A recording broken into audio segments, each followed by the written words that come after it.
কৃষ্ণচন্দ্র, তুমি কি এনেছো? এদের সবার চেয়ে ভালো উপহার এনেছি, যা দেখলে আপনার মন একেবারে আনন্দে নেচে উঠবে। ইচ্ছে করবে এক্ষুনি হয় পাতুরি না হয় ঝোল করে খেয়ে নি। তাই নাকি? হ্যাঁ, খাস নবাব বাহাদুরের জন্য আমার বিশেষ তোফা। কই নিয়ে এসো। এই তো কই নিয়ে এসেছি মহারাজ। গোপাল, তুমি ভেটকি কোথায়? এতক্ষণে গিন্নি রান্না বসিয়ে দিয়েছে।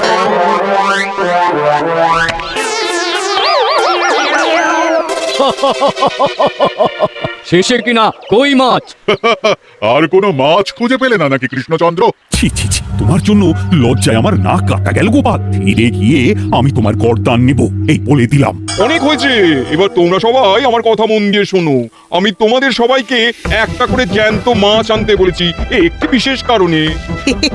তার আগে সবাইকে আমি জিজ্ঞাসা করতে চাই, আপনারা সবাই নবাব বাহাদুরের পাঠানো চিঠিটা মন দিয়ে পড়েছিলেন তো?